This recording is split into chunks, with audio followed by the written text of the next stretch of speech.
నిత్య జీవము పొందుటకు నేను ఏ మంచి కార్యాలు చేయాలి?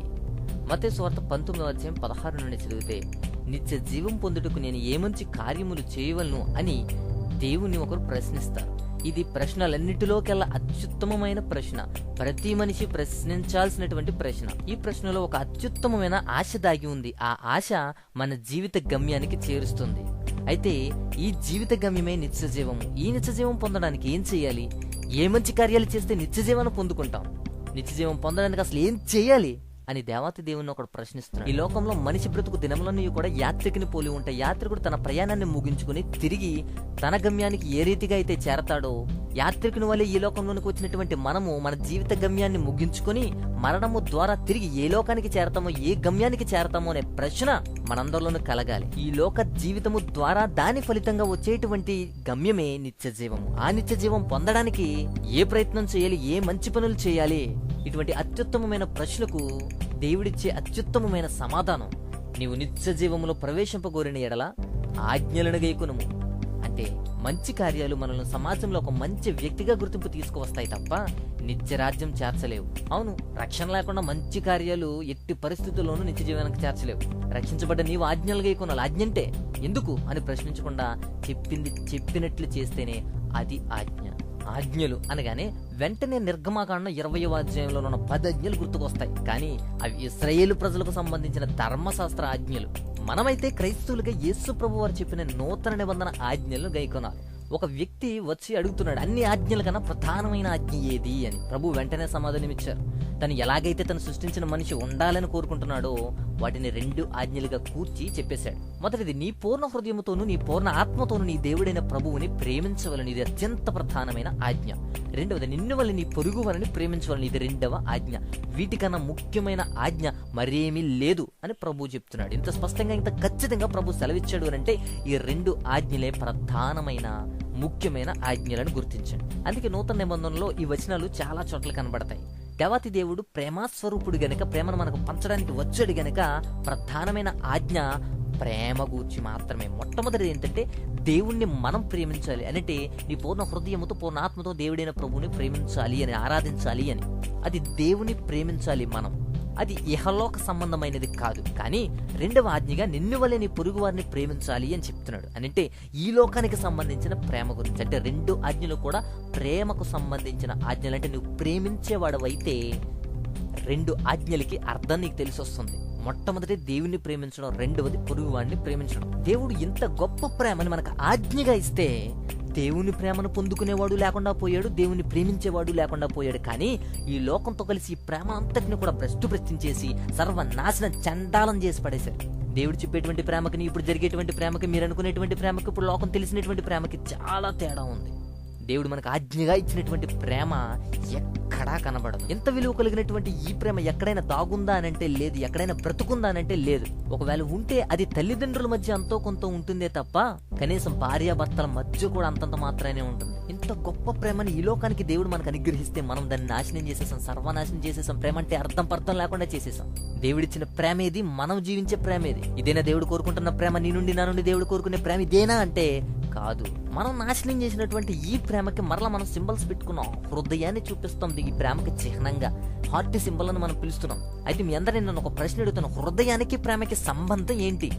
హృదయం, అసలు హృదయం అంటే ఏంటి అని అంటే గుండెని చూపిస్తున్నారు. గుండెకి ప్రేమకి సంబంధం ఏంటి? అయితే గుండె చేసేటువంటి పని ఏంటి? రక్తాన్ని శుద్ధి చేయడం మాత్రమే. ఇది అనుక్షణము పని చేస్తూనే ఉండాలి.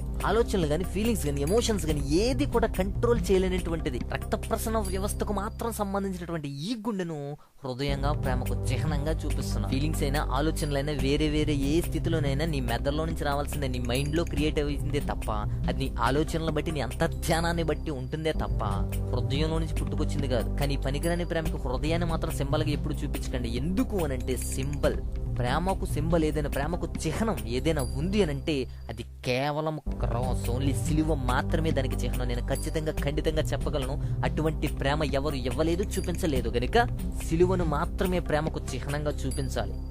ఇది సత్యం, జగమెరిగినటువంటి సత్యం. కానీ అర్థం పర్థం లేని చిహ్నాలన్నింటినీ కూడా ప్రేమకు చిహ్నంగా చేర్చొద్దు. యేసుక్రీస్తు రక్తమే ప్రేమకు చిహ్నం. ఆ సిలువే ఆ ప్రేమకు సాక్ష్యం. ఒక చిత్రమైన విషయం ఏంటంటే తాజ్ మహల్ కూడా ప్రేమకు సింబల్ గా, ఒక చిహ్నంగా చూపిస్తున్నారు. అయితే ఈ తాజ్ మహల్ కు ప్రేమకు సంబంధం ఎక్కడి నుంచి వచ్చిందో నాకు తెలియదు. కానీ ముంతాజ్ మీద షాజహాన్కి ఎక్కువ ప్రేమ పొంగిపోయి ఆమె చనిపోయిన తర్వాత ఆమె జ్ఞాపకార్థంగా ఈ తాజ్ మహల్ కట్టించాడు. అది అందరికీ తెలిసిన విషయమే. అయితే ప్రేమ ఎక్కడి నుంచి వచ్చింది? తాజ్ మహల్ అనేటువంటిది ఒక సమాధిని ప్రేమకు సింబల్ గా చూపించిన పరిస్థితి ఏంటి?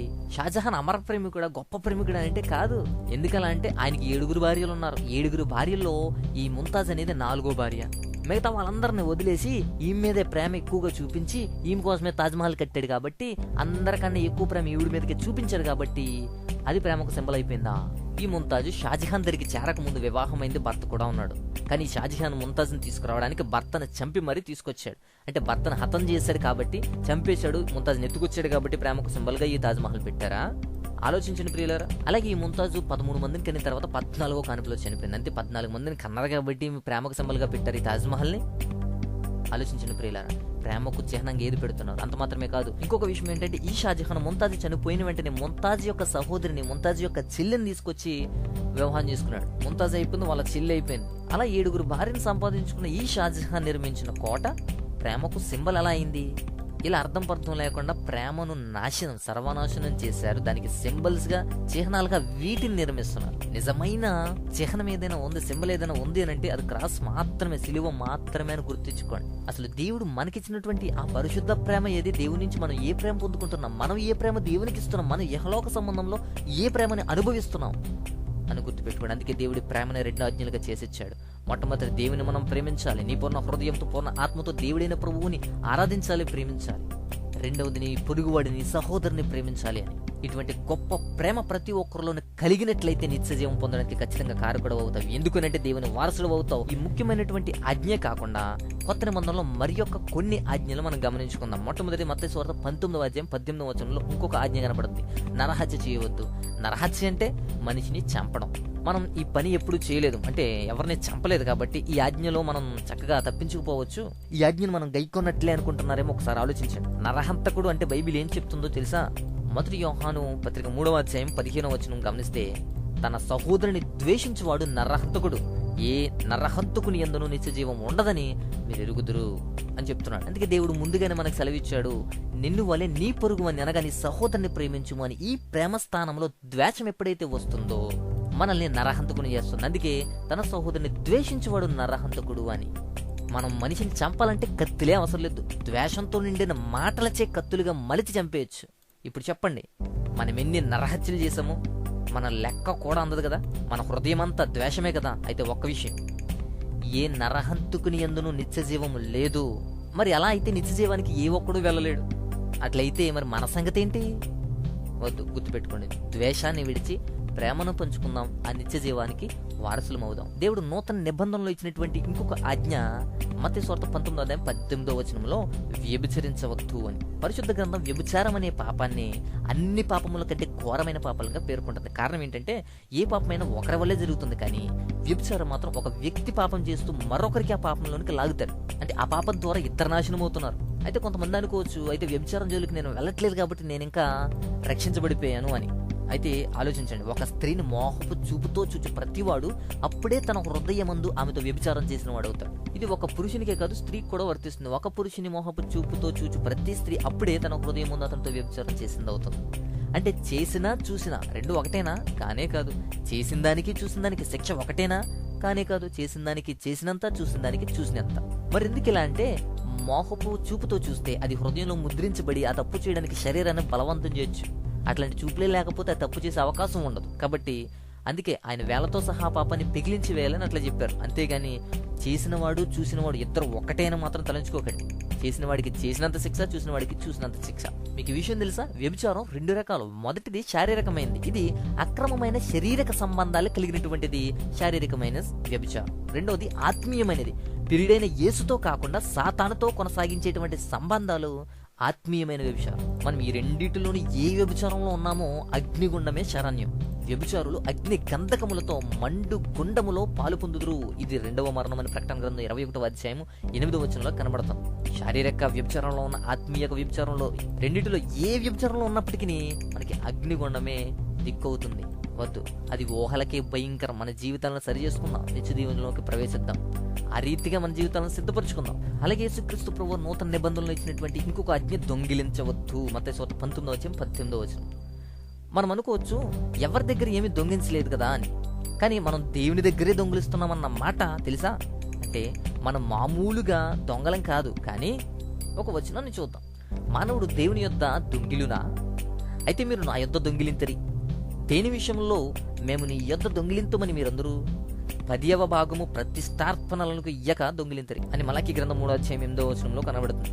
10వ భాగము చెల్లించుట ధర్మశాస్త్రమునకు సంబంధించినది అని వాదించేవారు కూడా ఉన్నారు. అయితే ఒక విషయం, ధర్మశాస్త్రము రాకముందే అబ్రహాము అలాగే మెల్కీషెదెకు కూడా 10వ భాగాలను చెల్లించారు. నూతన నిబంధన ప్రకారం అయితే 10వ భాగమునే కాదు, సజీవ యాగముగా మనమే దేవుని గారు సమర్పించుకోవాలి. శక్తి కొలది ఇచ్చారు, శక్తికి మించిచ్చారు, జీవనమంతా ఇచ్చారు, జీవితం అంతా కూడా యేసుక్రీస్తు వలె ఇచ్చారు. ఇస్సాకును దేవుడు ఎందుకు బలిగా కోరాడు? అబ్రహామును పరీక్షించడానికే. మనలను 10వ భాగములు చెల్లించమని ఎందుకు కోరుతున్నాడు? మనల్ని పరీక్షించడానికే. అబ్రహాము దేవుడు పెట్టిన పరీక్షలో విజయం సాధించాడు. మరి మన సంగతి ఏంటి? ఈ జనులందరూ నా యొద్ద దొంగిలించుచున్నారే, మీరు శాపగ్రస్తులై ఉన్నారని మలాకి గ్రంథం 3:9 కనబడుతుంది. శాపగ్రస్తులైన వారికి దేవుడు విధించేటువంటి శిక్ష ఏంటో తెలుసా? ఒక వచనం చూడండి. శపించబడిన వారలారా, నన్ను విడిచి అపవాదికిని మన దూతలకును సిద్ధపరచబడినటువంటి నిత్యాగ్నిలోకి పోవిడి. మత్తయి 25:41. అపవాదికి ఆయన దూతలకి ఏర్పాటు చేసినటువంటి నిత్యాగ్నిలో శపించబడి మనము కూడా వెళ్లే స్థితిలోనికి మనం వెళ్ళొద్దు. వద్దు ప్రియులారా, దేవుని దగ్గర దొంగిలించే వారిగా మనం ఉండొద్దు. దేవుడు మనకిచ్చినటువంటి స్థిరత్వంలో, దేవుడు మనకిచ్చినటువంటి సమయంలో కూడా 10వ భాగమును ఆయనతో గడిపే విధంగా మనల్ని మనం సిద్ధపరచుకుందాం. ఆ నిత్య జీవానికి వారసులం అవుతాం. అలాగే యేసుక్రీస్తు ప్రభువు నూతన నిబంధనలు ఇచ్చినటువంటి ఆజ్ఞల్లో ఇంకొక ఆజ్ఞ, అబద్ధ సాక్ష్యములు పలుకవద్దు. మత్తయి 19:18. అబద్ధం అంటే లేని వార్తను పుట్టించడం. దీని కారకుడు ఎవరో తెలుసా? సాతాను. వీడు అబద్ధములకు జనకుడు, తండ్రి. ఇప్పుడు చెప్పండి, అబద్ధములాడే వారంతా కూడా ఎవరి పిల్లలు అనంటే ఈ సాతాను పిల్లలు. ఇంతకీ మనం ఎవరి పిల్లలు? మనం నోరు తెరిస్తే అబద్ధాలే కదా. కొన్నిసార్లు అయితే అబద్ధం చెప్తున్నామనే విషయం కూడా మనకు తెలియదు. ఎందుకంటే అబద్ధాలు చెప్పడం మనకు అంతగా అలవాటు అయిపోయింది. ఇక సెల్ ఫోన్లు వచ్చిన తర్వాత ఈ అబద్ధాల సంఖ్య 100 పెరిగిపోయింది.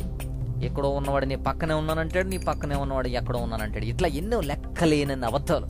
మత్తయి 5:37 ఒక వచనం చూస్తే, మీ మాట అవునంటే అవును, కాదంటే కాదని ఉండవలను, వీటిని మించినది దుష్టు నుండి పుట్టింది అని. మన మాట తప్పుతున్నామనంటే ఆ మాట దుష్టు నుంచి పుడుతున్నది అని అర్థం చేసుకోండి. ఒక చిన్న అబద్ధం ఎంత ప్రభావాన్ని చూపుతుందంటే, యేసు ప్రభు వారి సమాధి నుంచి లేచిన తర్వాత ఆయన లేవలేదు. మేము నిద్రపోతుంటే ఆయన శవాన్ని ఎవరో వచ్చి ఎత్తుకుపోయారని కావరి వారి చేత అబద్ధం చెప్పించారు. ఆ చిన్న అబద్ధం 2000 సంవత్సరాలు గతించినా గానీ యూదులకు రక్షణ లేకుండా చేసేసింది. రక్షించబడిన నీకు కూడా నిత్యజీవం లేకుండా చేసేస్తుంది. అబద్ధికులందరూ అగ్ని గంధకములలో మండు ఖండములలో పాలు పొందురు. ఇది 2వ మరణం ప్రకటన గ్రంథం 21:8 కనబడుతుంది. వద్దు, అది ఊహలకే భయంకరం. మన జీవితాన్ని సరి చేసుకుందాం, నిత్య దేవుళ్ళకు ప్రవేశిస్తాం. ఆ రీతిగా మన జీవితాలను సిద్ధపరచుకున్నట్టు కృపా ధన్యత దేవుడు మనందరికీ అనుగ్రహించును గాక. ఆమేన్.